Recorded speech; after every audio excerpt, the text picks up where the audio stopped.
ముఖ్యమంత్రి గారు కేసీఆర్ గారు చాలా కొంచెం మంచి పనులు చేస్తున్నారనే అభిప్రాయాన్ని నాకు కలిగి ఉన్నాను నేను.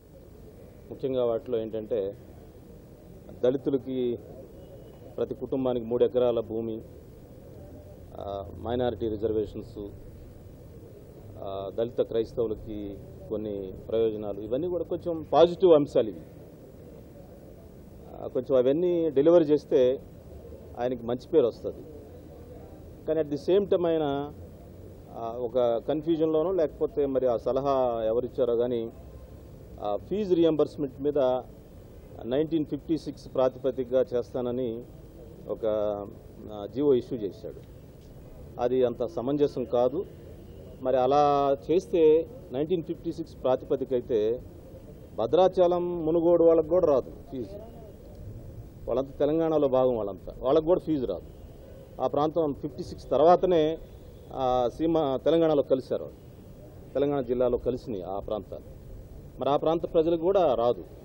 మరి ఈ ప్రాంతంలో వచ్చి రాజధాని, ఆంధ్రప్రదేశ్ రాజధాని హైదరాబాద్ అని చెప్తే అనేక మంది కర్నూలు నుంచి, మెడ్రాస్ నుంచి, లేకపోతే సీమాంధ్ర నుంచి వచ్చి బ్రతుకుదెరువు కోసం ఇక్కడ చాలా కుటుంబాలు ఇక్కడ ఉన్నాయి.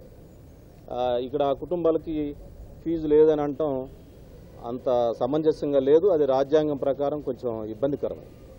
రాజ్యాంగంలో ఎలాంటి ప్రయోజనాలైనా సిటిజన్ అనే ప్రాతిపదికన, పౌరుడు అనే ప్రాతిపదికన అందరికీ సమాన హక్కులు ఉంటాయి. ఒక ప్రాంతం వాళ్ళకి రేపు నార్త్ ఈస్ట్ స్టేట్స్ ఇక్కడ ఉన్నారనుకోండి, వాళ్ళకి ఫీజు లేదంటే అది బాగుండదు కదా.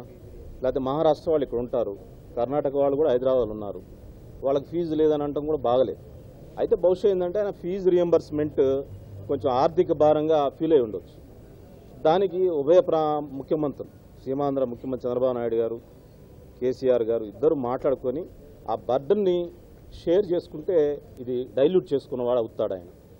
అందువల్ల నేను ఆయనకు విజ్ఞప్తి చేస్తూ ఉన్నాను. ఈరోజు ఎట్లా ఉంటుందంటే ఈ లాజిక్ ఎక్కడి దాకా వెళ్తుందంటే 56 అనే ప్రాతిపదిక పెట్టుకుంటే ఈరోజు ఫీజు రియంబర్స్మెంటు, రేపు రేషన్ కార్డ్స్ లేవంటారు, రేపు ఇంకొక హెల్త్ కార్డు లేదంటారు, అంటే ఆరోగ్యశ్రీ పథకం వర్తించదంటారు. ఇవన్నీ ఎంత అనర్థాలకు దారితీస్తాయి. అది ప్రజాస్వామ్యంలో అవి మంచిది కాదు. దయచేసి కేసీఆర్ గారికి నేను విజ్ఞప్తి చేస్తూ ఉన్నాను. ఇద్దరు ముఖ్యమంత్రులు కలిసి మాడుకొని ఆ ఆర్థిక భారం ఏదైతే మీరు ఫీల్ అవుతున్నారో దాన్ని ఏమైనా షేర్ చేసుకునే అవకాశం ఉంటుందేమో, లేకపోతే ఎలా చేసుకోవాలో, ఏ విధంగా విద్యార్థులను ఆదుకోవాలో ఉభయ ప్రభుత్వాలు మాడుకుంటే బాగుంటుంది. కానీ 56 ప్రాతిపదికనే కొన్ని ప్రయోజనాలు ఇస్తానంటే ఈరోజు విద్యార్థులు, రేపు రేషన్ కార్డ్స్, రేపు ఆరోగ్యశ్రీ, లేకపోతే ఇంకొకటి అన్ని సమస్యలు దీని చుట్టూ ఉంటాయి. ఆ లాజిక్ మంచిది కాదు. అది భారత రాజ్యాంగం ఒప్పుకోదు. అది మీకు వద్దని చెప్పి వారికి ఒక స్నేహితుడిగా లేకపోతే ఒక అభిమానిగా నేను చెప్తా ఉన్నా. ఆయనంటే ఈ మధ్యకాలం నాకు గౌరవం పెరుగుతా ఉంది. ఎందుకంటే దళితులకు 3 ఎకరాలు భూమి ఇస్తా అంటా అన్నాడు ప్రతి కుటుంబానికి. నేను కూడా రేపు ఆగస్టు 15న ఒక ఊరు వెళ్తాను. నేను ఒక విలేజ్లో ఏ విలేజ్ జరుగుతుందో ఆ విలేజ్ వెళ్ళి చూసి మరి అదేవిధంగా ఆంధ్ర ప్రాంతంలో కూడా జరగాలని నేను కోరుకుంటా ఉన్నాను.